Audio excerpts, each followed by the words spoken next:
नमस्कार विद्यार्थी मित्रांनो. या व्हिडिओमध्ये आपण बघतोय difference between receipt and payment account and income and expenditure account. Receipt आणि पेमेंट अकाउंट आणि इन्कम अँड एक्सपेंडिचर अकाउंट या दोन्हीतला फरक आपण या व्हिडिओमध्ये बघतोय. तत्पूर्वी मित्रांनो, चॅनलवर नवीन असाल तर चॅनल सबस्क्राईब करा. अकाउंटशी संदर्भातील किंवा एक्झामशी रिलेटेड अपडेट माहिती आपल्याला या चॅनलवरती बघायला मिळेल. आपण बघतोय difference between receipt and payment account and income and expenditure account. आता दोन्हीमध्ये काय फरक आहे तर आपण एक एक बघूयात. पहिला पॉईंट आहे क्लासिफिकेशन ऑफ अकाउंट. आता रिसिप्ट अँड पेमेंट अकाउंट आणि इन्कम अँड एक्सपेंडिचर अकाउंट. आता it is a real account. Receipt आणि पेमेंट हे रिअल अकाउंट आहे. Income and expenditure account it is nominal account. बघा, सगळ्यात पहिला फरक receipt and payment account real account, income and expenditure account nominal account. दुसरा फरक आहे it is basically a summarise cash book.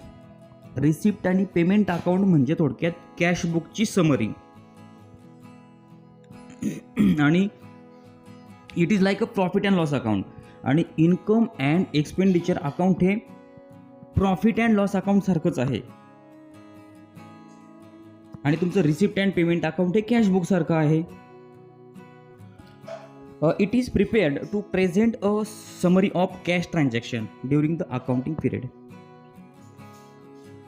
आता तुमच्या रिसिप्ट अँड पेमेंट अकाउंटमध्ये काय दाखवलं जातं तर summary of cash transaction. Cash ट्रान्झॅक्शनची समरी इथं दाखवली जाते.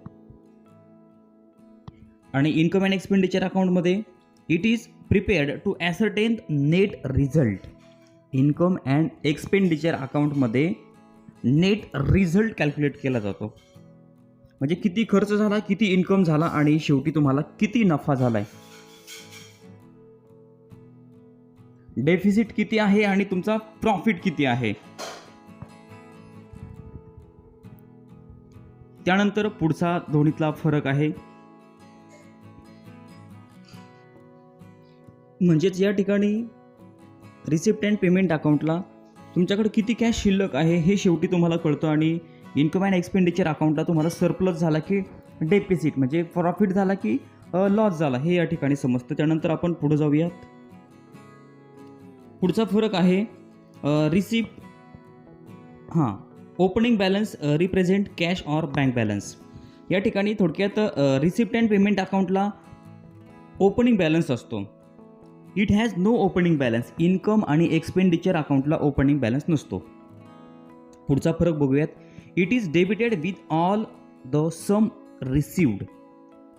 रिसिप्ट अँड पेमेंट अकाउंटची डेबिट साईड म्हणजे रिसिप्ट असतात. सगळ्या रिसिप्ट कुठून कुठून पैसे आले ते डेबिट साईडला असतात. इन्कम अँड एक्सपेंडिचर अकाउंटला काय असतं, it is debited with the expenses and losses. Income आणि एक्सपेंडिचर अकाउंटच्या डेबिट साईडला सगळे एक्सपेन्सेस किंवा लॉसेस असतात. पुढचा फरक बघूयात. It is credited with all the sums paid out. Receipt and payment अकाउंटची क्रेडिट बाजू म्हणजे सगळे पेमेंट हे क्रेडिट बाजूला असतात. पेमेंट ऑफ एक्सपेन्सेस म्हणजे जो काही खर्च केलेला असतो, जे पेमेंट केलेलं असतं ते क्रेडिट साईडला येतं. आता इन्कम अँड एक्सपेंडिचर अकाउंटला it is credited with the incomes. Income and expenditure अकाउंटची क्रेडिट साईड म्हणजे सगळे इन्कम असतात, रिसिप्ट ऑफ इन्कम्स. पुढचा फरक closing balance represent cash or bank balance. Receipt and payment अकाउंटला क्लोजिंग बॅलन्स असतो, तो कॅशमध्ये असतो किंवा बँक बॅलन्समध्ये असतो. इन्कम अँड एक्सपेंडिचरला its closing balance represent either net surplus or net deficit.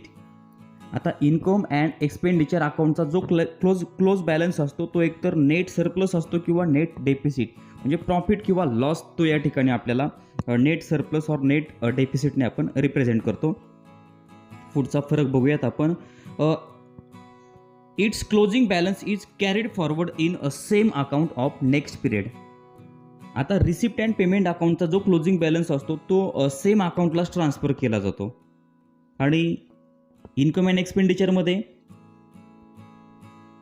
It is closing balance transferred to capital fund in the balance sheet.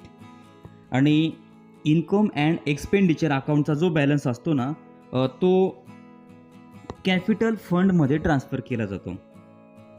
त्यानंतर पुढचा फरक आहे non cash items are not shown in this account. Receipt आणि payment अकाउंटला non cash items show केले जात नाही.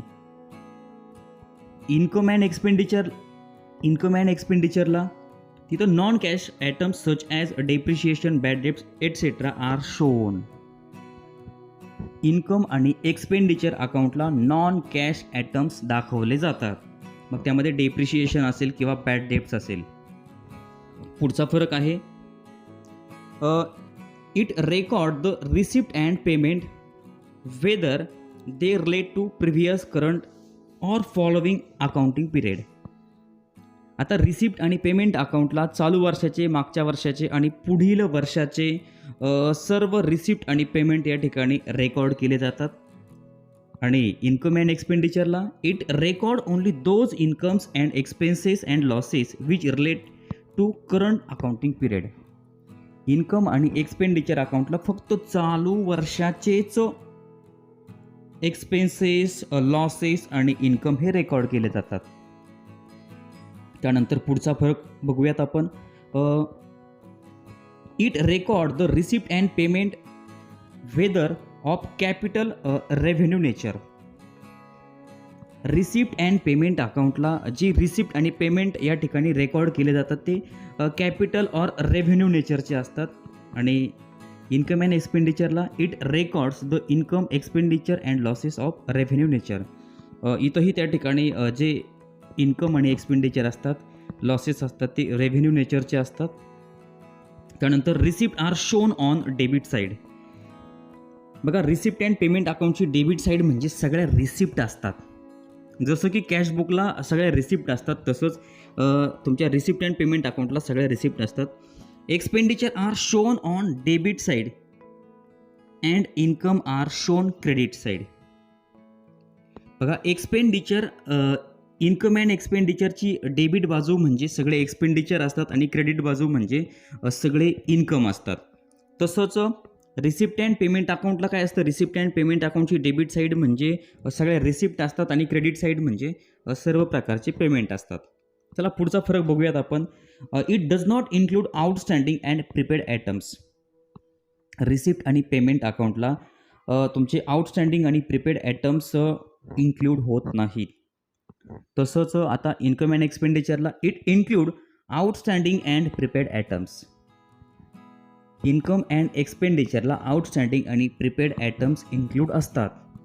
आणि सर्वात शेवटचा फरक बघतोय आपण. It need not be necessarily accompanied by a balance sheet. आता या ठिकाणी रिसिप्ट अँड पेमेंट अकाउंट आपण कधी ओपन करतो किंवा कुठं ओपन केलं जातं तर नॉट फॉर प्रॉफिट ऑर्गनायझेशन म्हणजे ज्या नफा न मिळवणाऱ्या संस्था असतात त्यांच्यासाठी असतं. पण तिथं बॅलन्स शीटची काही आवश्यकता नसते. इट इज ऑलवेज अकंपनीड, म्हणजे थोडक्यात हे बॅलन्स शीट यांच्यासोबत नसतं. It is always accompanied by balance sheet. आणि इन्कम आणि एक्सपेंडिचर अकाउंट हे बॅलन्स शीट सोबतच असतं. थोडक्यात हा दोन्हीमधला या ठिकाणी आपल्याला फरक बघता येईल. विद्यार्थी मित्रांनो, अशा प्रकारे आपण हे बघितलं आहे रिसिप्ट आणि पेमेंट अकाउंट आणि इन्कम अँड एक्सपेंडिचर अकाउंट हा दोन्हीतला फरक. विद्यार्थी मित्रांनो, यानंतर या टॉपिकवरचे म्हणजे final account of charitable trust या टॉपिकवरचे प्रॉब्लेम्स मी या आपल्या यूट्यूब चॅनलवरती अपलोड करणार आहेत. चॅनलवर नवीन असाल तर चॅनल सबस्क्राईब करायला विसरू नका. व्हिडिओ आवडला असेल तर लाईक करा, कमेंट करून कळवा. धन्यवाद.